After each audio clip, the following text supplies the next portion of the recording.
guys, how are you doing today? Eu tô muito feliz de estar aqui hoje. A gente vai conversar sobre 2 profetas de uma vez só. E você pode se perguntar, poxa, Carol, mas por que agora não tá o vídeo separadinho? Então, se você me segue no Instagram, eu aconselho que você o faça. Caso você não segue, eu vou deixar aqui. Você já acompanhou os acontecimentos dos últimos meses, mas aconteceu de eu cair doente, peguei uma gripe, achei que era Covid. Eu fiz vários testes, não era Covid, enfim, desorganizou bastante a minha vida e agora eu tô retomando e colocando as coisas em ordem. Eu tô lendo um livro chamado Essencialismo, que tá me ajudando a estabelecer as minhas metas de novo. Então eu tô aqui pra gente conversar dos 2 livros que eu fiquei devendo, assim, pra vocês. E o que eu quero falar com vocês hoje, principalmente, é que, muito embora existam infinitas possibilidades de temas e coisas belíssimas, tanto em Zacarias quanto em Oséias, que são os livros que nós vamos conversar hoje, existe um tópico, um tema central ali, tanto em Zacarias, que é comum ao tema em Oséias, que é o que mais fala ao meu coração. Então, para a gente não tomar tempo, eu não vou discutir a estrutura do livro, nenhum detalhe, eu vou entrar exclusivamente no ponto que o Senhor mais fala ao meu coração nesses 2 livros. Pode ser que seja semelhante ao que acontece aí contigo, pode ser que não. Eu gostaria muito de saber, caso vocês queiram compartilhar como que o Senhor falou em seus corações acerca de cada um desses livros, mas a gente vai para ir direto ao ponto e não ficar um vídeo cansativo e muito longo. Eu vou falar aqui do que mais me mexe, né, nas propostas do Senhor através desses 2 profetas. E em Zacarias, na verdade, a partir do capítulo 7, existe ali uma mensagem do Senhor para o povo, 7 e o 8, que fala muitíssimo ao meu coração. E é realmente um tema, assim, que para mim é a mensagem do Evangelho, que pulsa dentro de mim mesmo. E quando eu leio essas coisas eu me emociono, porque eu vejo a que o Senhor nos está chamando, né? Que tipo de conduta Ele exige, Ele requer de nós. E eu sempre falo isso, nenhuma das coisas que o Senhor exige de nós, Ele exige para nos diminuir, para dificultar a nossa caminhada, para nos fazer passar vergonha em frente à sociedade que a gente vive, de forma alguma. O Senhor nos chama a ter uma conduta de retidão, para que a sociedade veja brilhar em nós algo que não advém da natureza humana, mas que advém dele. E para mim, o capítulo 7, a partir ali do verso 8, a palavra que vem a Zacarias, através de Zacarias, vem do Senhor, é uma palavra que resume ali a proposta do Evangelho, para que nós fomos chamados, para que tipo de conduta o Senhor deseja que nós tenhamos e que a gente faça refletir em sociedade. E o Senhor fala assim, a partir do verso 8, e a palavra do Senhor veio novamente a Zacarias. Isso é o que o Senhor Todo-Poderoso diz. Administrem verdadeira justiça, mostrem misericórdia e compaixão uns aos outros. Não oprimam a viúva ou aqueles que não têm os pais, o estrangeiro ou o pobre, e não fiquem macomunando mal uns contra os outros. E aqui basicamente o que o Senhor está falando é individualmente, não só mais em relação ao povo inteiro, mas no tratamento individual uns com os outros. Poxa, administrem boa justiça, justiça verdadeira, procurem ser justos com as ações de vocês, mostrem compaixão, mostrem misericórdia. Em outras palavras seriam, o que vocês recebem de mim, gentileza, repassar para os outros, porque é ou não é o que nós recebemos, justiça muito verdadeira e sincera, bem administrada pelo Senhor sobre as nossas vidas. A gente recebe ou não multitudes de misericórdia e ondas maravilhosas de compaixão. E às vezes a gente falha em receber, em repassar, perdão. Às vezes a gente falha em repassar o que a gente tanto recebe. Eu vejo um convite do Senhor aqui, ainda no Velho Testamento, anunciando algo que Cristo viria a anunciar também e a representar também através da sua vida e ministério. Eu acho muitíssimo bonito. E aí, para completar, porque eu não quero me prolongar muito, no capítulo 8, o Senhor continua esse raciocínio dessa ideia e ele revela algo muito precioso acerca da bondade dele, de como ele se importa com que tenhamos boas vidas. É muito, muito bonito isso daqui, porque revela algo acerca do coração de Deus. O que a gente vai conversar acerca do livro de Oséias também revela algo acerca do coração de Deus.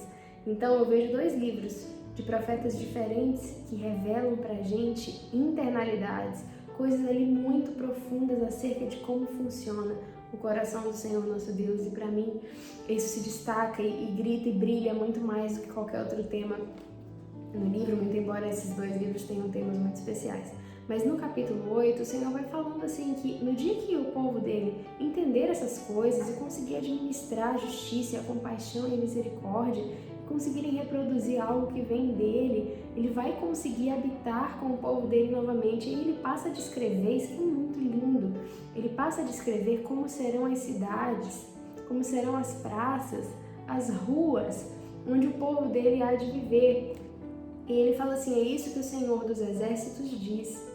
Mais uma vez, homens e mulheres de muita idade vão sentar nas ruas de Jerusalém, cada um deles com bengala nas mãos por causa da grande idade que eles vão ter. Ou seja, o Senhor promete vida longa. Quando vocês administrarem essas coisas, as ruas da cidade vão estar cheias de idosos, porque terão vidas muito longas. E ele fala assim, as ruas da cidade também estarão cheias de garotos e garotas brincando lá. E o Senhor continua descrevendo, ele fala assim, e vai ser maravilhoso para que o restante desse povo naquele tempo, se vai ser maravilhoso para vocês, não vai ser maravilhoso para mim, declara o Senhor dos Exércitos. Imagine a bondade de um Deus que é tão expressivo, tão magnífico, tão maravilhoso, e ele se importar em dizer que, poxa, ajustem as condutas de vocês para que seja maravilhoso para vocês viver vida longa. E uma cidade em que nós temos idosos convivendo com crianças, é uma cidade de boa vida, de vida longa, de vida agradável. O Senhor fala assim, se isso é importante para vocês, que as suas cidades tenham pessoas felizes, com vidas longas, crianças brincando e pessoas de longa idade compartilhando desses momentos, se é maravilhoso para vocês, não vai ser maravilhoso para mim? E eu acho isso de uma sutileza tão magnífica, a expressão da bondade do Senhor de forma tão maravilhosa, porque Ele se importa em como estarão as ruas da cidade, os corações dos moradores dessa cidade, porque são as pessoas que Ele ama, é o povo dele.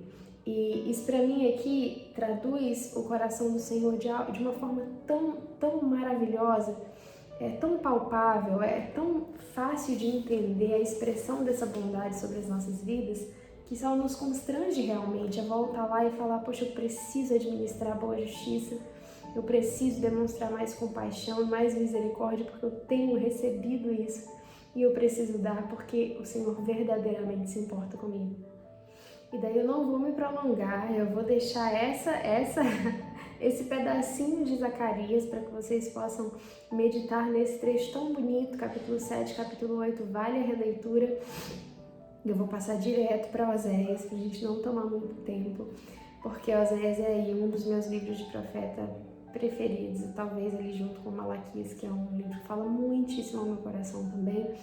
Mas Oséias, ele tem uma estrutura e um chamado que é diferente, porque Oséias ele foi chamado para personificar, né, para ser um exemplo em pessoa aqui de profeta, um exemplo de alguém que vai traduzir o coração e os sentimentos do Senhor de forma que a gente pudesse entender.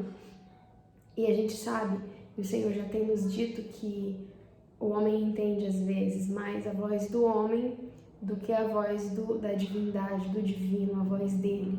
Então por isso o Senhor tem levantado homens para falar ao povo e anunciar, né? E aí nós temos Moisés e muitos outros que fizeram esse papel de receber do Senhor e anunciar ao povo de forma que talvez, olhando ali para um outro homem, o povo conseguisse entender um pouco mais. Oséias, ele tem essa particularidade porque o Senhor escolheu a vida dele. Ele fala assim, a sua vida vai ser o exemplo do que eu sinto, o exemplo do que eu passei, para ver se o meu povo entende. Então ele chama Oséias para se casar com uma mulher, e essa mulher, ela tem condutas de adultério, e a Bíblia descreve isso muito bem. No primeiro capítulo, o Senhor dá essa missão para ele. E ela retorna aos velhos hábitos. Depois de casar e ter filhos com ele, ela retorna aos hábitos da vida regressa dela. E aí no capítulo 3, o Senhor dá a missão para ela, para Oséias. Fala assim, vá, mostre amor à sua esposa de novo. Muito embora ela esteja sendo amada por outro homem, ela seja adúltera, eu estou lendo aqui capítulo 3, verso 1.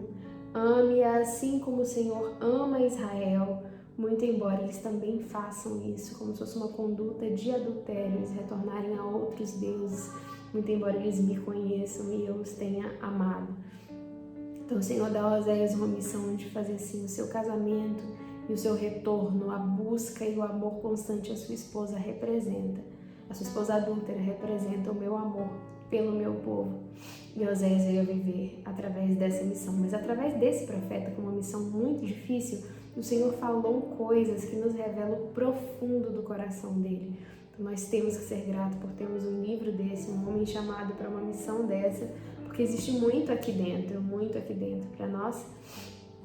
E aí nós vamos continuar, só para dar uma passadinha geral para vocês entenderem, até a gente chegar no desfecho, que para mim é no capítulo 11, um grande desfecho que fala muito ao meu coração, mas vamos caminhando até lá. Nós temos então um profeta com uma missão difícil, que estaria representando ali o que o Senhor passa com o povo dele, que é um povo de conduta não inconstante, né, conduta de infidelidade. E o Senhor fala isso, as acusações contra Israel. Tem um capítulo só em que o Senhor fala quais são as acusações contra Israel.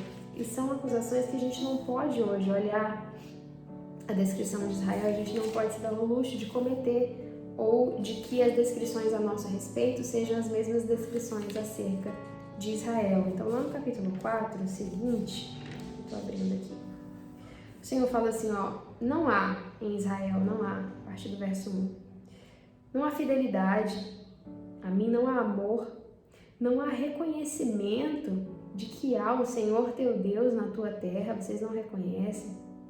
Só tem mentira, só tem assassinato, só tem palavras ruins, roubos, adultérios, só tem o espalhar de sangue. O Senhor fala assim, um pouquinho mais embaixo no 6, o Senhor fala assim, há falta de conhecimento, em inglês, lack of knowledge.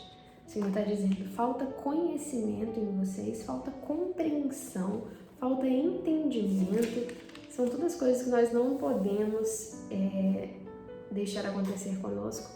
E o Senhor fala assim, a partir do verso 14, uma frase muito forte para mim. Um povo sem entendimento, ou seja, discernimento, compreensão, irá às ruínas. Então falhava ali em Israel naquele momento compreender acerca do que eles tinham, do que estava acontecendo, do Deus que eles serviam, das condutas que eram exigidas deles. Faltava conhecimento, amor, fidelidade, e a gente não pode deixar faltar essas coisas. Então um capítulo só para apontar o que não pode ter de jeito nenhum.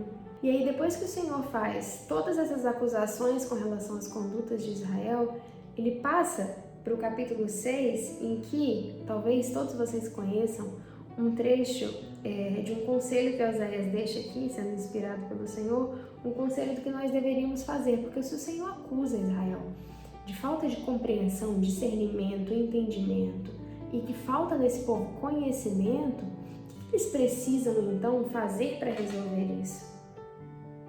Aí, é a partir do verso 3, que Oséias fala algo que é muito conhecido de todos. Se eu não me engano, a versão em português mais famosa fica que nós devamos conhecer ao Senhor e nos aprofundar em conhecer. Algumas versões dizem conheçai ao Senhor e continuai a conhecê-lo. Em inglês ele fala assim, que nós reconheçamos ao Senhor, deixe-nos reconhecer ao Senhor e permanecer continuamente no reconhecimento dele. Assim, basicamente, o que resolveria a falta de discernimento de Israel e a falta de conhecimento de Israel, que são falhas tão graves diante do Senhor, o que resolveria isso seria ter mais intimidade com o Deus que os criou e permanecer em intimidade, procurar conhecê-lo mais e praticar atos todos os dias de continuar a conhecê-lo. Porque se a gente estivesse falando de uma outra pessoa aqui, humano, a gente está em constante mudança. Se você é uma pessoa que me conheceu um ano atrás e não esteve convivendo comigo, ele precisa me conhecer de novo hoje, porque eu já modifiquei. No caso do Senhor, não é porque ele é mutável, ele é imutável, mas é porque ele é fonte infinita. E eu tenho particularmente, se eu for contar para vocês algo muito pessoal, eu tenho orado no sentido de pedir ao Senhor que continue se revelando a mim, porque quando eu penso nele, eu penso em virtudes infinitas, em atributos magníficos que realmente não têm fim, de forma que Se eu conhecer o Senhor hoje e eu continuar a conhecê-lo, eu vou continuar a beber de uma fonte que é infinita e que vai perdurar pela eternidade. Ele preparou para nós uma eternidade para convivermos com Ele, ou seja, a gente nunca vai parar de conhecê-lo, porque a fonte é infinita, e a fonte infinita diz que precisaríamos da eternidade com Ele, ou seja, há muito a se fazer e muito a conhecer acerca dos atributos do Senhor. Quando o profeta fala isso, olha, vamos conhecer o Senhor e permanecer conhecendo, significa que existe uma forma de crescer em conhecimento de Deus, e é isso que resolveria os problemas estruturais de Israel. E é isso que resolve os nossos problemas estruturais também. Conhecer ao Senhor hoje, mas praticar atos todos os dias, de continuar a conhecê-lo, porque Ele se revela a nós. Mas a gente precisa dar o primeiro passo e Ele dá 20 em nossa direção. Mas o conselho aqui é magnífico. Conhecer ao Senhor e continuar conhecendo diz que essa é uma fonte infinita e que nunca há de faltar algo novo para que a gente descubra. Fica um conselho que é uma aplicação assim, que nunca vai morrer. O Senhor se revela de uma outra forma aqui também, ainda no capítulo 6, quando algo muito precioso que Israel falhou em entender, porque Israel conhecia o sistema de perdão de pecados, era um sistema de sacrifício. E aí talvez Israel, na falta de compreensão do Senhor, falhou em entender que o Senhor não quer o sacrifício. O sacrifício resolveria aquele problema de um pecado cometido, porque passaria para um outro, o Senhor depois viria a resolver isso de forma magnífica, mas passaria para um outro aquela minha culpa, de forma que o meu pecado não levasse diretamente à minha morte, que seria a ordem natural das coisas. Mas aí o Senhor vem dizendo o seguinte, olha, eu desejo a misericórdia e não sacrifício. Olha como vocês não estão me entendendo. E eu desejo o reconhecimento de Deus muito mais do que as ofertas queimadas de vocês. Então, antes de pequei, vamos promover o sacrifício para o Senhor perdoar, e aí beleza. Não funciona assim. O coração do Senhor deseja muito mais. O trabalho natural dele é um trabalho de misericórdia. Já dizia o profeta Isaías que o trabalho do Senhor de administrar julgamento sobre nós é o trabalho estranho. O profeta Isaías fala isso, seria o trabalho estranho do Senhor. Algumas versões da Bíblia falam, esse é o trabalho alienígena do Senhor, ou seja, é um trabalho que ele executa, mas que é estranho ao coração dele, porque o trabalho que vem do coração dele, e aqui o livro de Oséias deixa isso muito claro, e se completa com o que o profeta Isaías falou, é que o trabalho que vem originalmente do seu coração é o trabalho de misericórdia sobre as nossas vidas. Por isso que lá em Zacarias ele fala que ele exige de nós administrar boa justiça e misericórdia e compaixão, porque basicamente é isso que flui do coração dele, é um coração que nós devemos reproduzir. E daí, assim como o Senhor fala de forma muito bonita lá em Zacarias, aqui em Oséias, no capítulo 11, para mim, não é o fechamento do livro, o fechamento do livro é magnífico. Um pouquinho depois, lá no capítulo 14. Só que o 11, para mim, revela o coração do Senhor de forma tão preciosa, e eu descobri isso, não foi um raciocínio meu, eu descobri isso lendo esse livro aqui, que é o Gentle and Lowly, se eu não me engano em português ficou Manso e Humilde, e é um livro em que o autor decidiu analisar o coração de Deus. Em um dos capítulos, na verdade, o coração de Jesus. O livro é focado no coração de Jesus.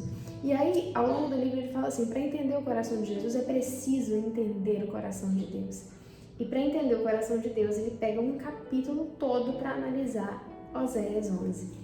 E deixa eu guardar aqui.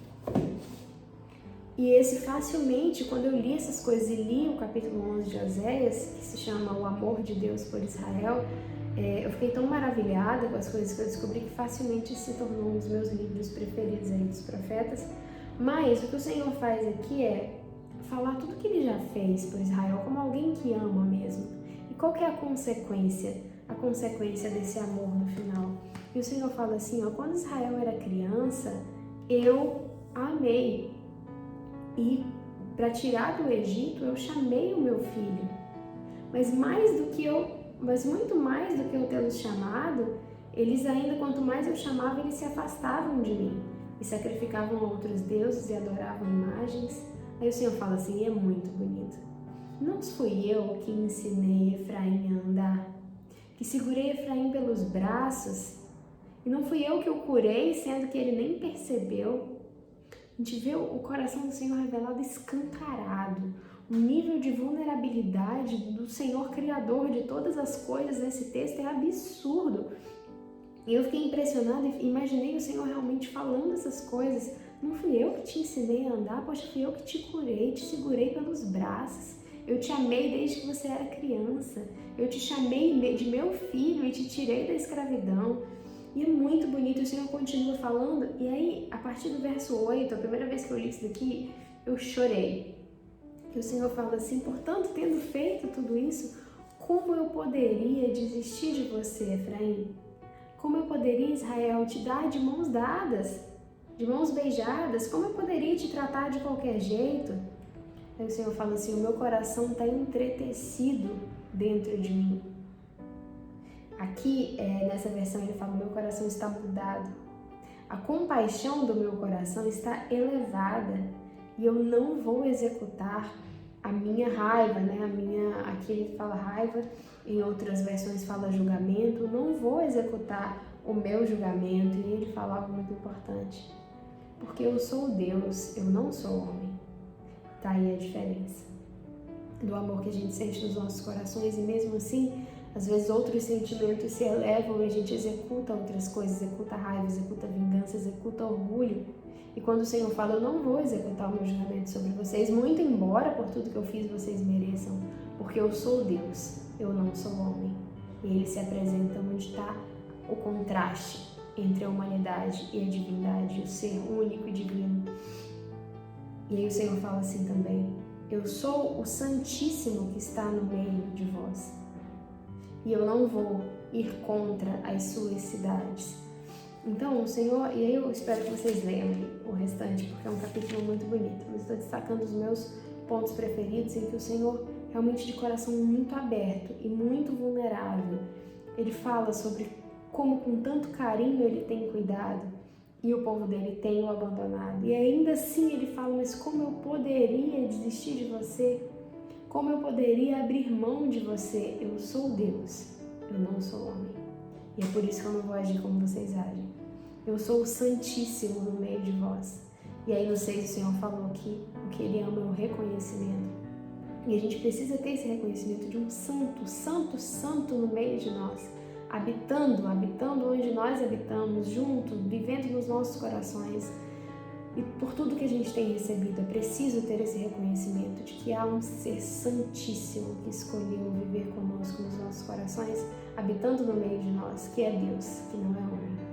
Esse é um coração, eu falei lá no primeiro vídeo, o vídeo de Jonas, eu falei: esse coração do Senhor revelado aqui é um coração que é para ser reproduzido e não utilizado. E a gente faz uso do coração de Deus o tempo todo. Toda vez que a gente peca e é perdoado, toda vez que a gente precisa de algo, é como se a gente estivesse se utilizando dessa bondade aqui, desse amor.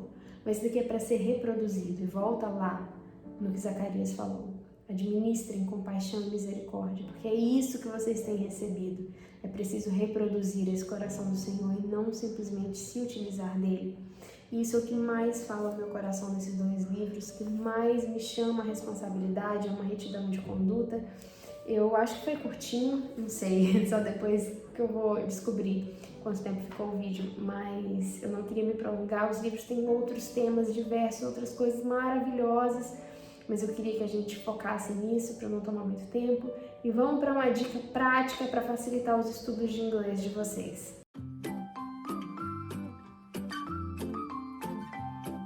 E a dica de inglês de hoje vai ser uma dica de aplicativo. Eu sei que eu já dei no mês passado uma dica de como usar um site, diminuir a velocidade. Hoje eu quero facilitar um pouquinho mais ainda o estudo de vocês da Bíblia em inglês. Então eu vou deixar uma sugestão de aplicativo. O nome do aplicativo é Bible Offline. Bible Offline, vou deixar a fotinha dele, do ícone dele por aqui. E lá dentro você tem como encontrar muitas versões da Bíblia. O meu preferido ainda continua sendo o Bible, da YouVersion, que eu já indiquei para vocês.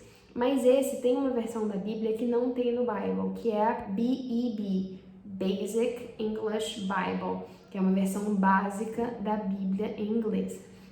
Você pode me perguntar: Carol, é uma versão idêntica, traduzida, original do grego, do hebraico? Não é. É uma versão básica facilitada. Qual que é a ideia? Que você pega a sua Bíblia, a Bíblia que você já tem em português, qualquer que seja ela, e aí numa história que você já conheça, você tente ler nessa versão básica em inglês, para facilitar o seu estudo de inglês.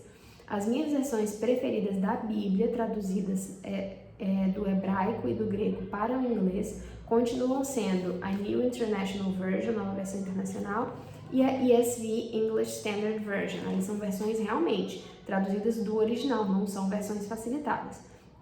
Tô deixando só essa explicação para você entender que a sugestão de hoje é, caso você ainda não consiga ler a Bíblia numa tradução original do grego e do hebraico trazida para o inglês, para você tentar numa versão mais facilitada, as histórias que você já conhece, tá? Então o aplicativo é Bible Offline.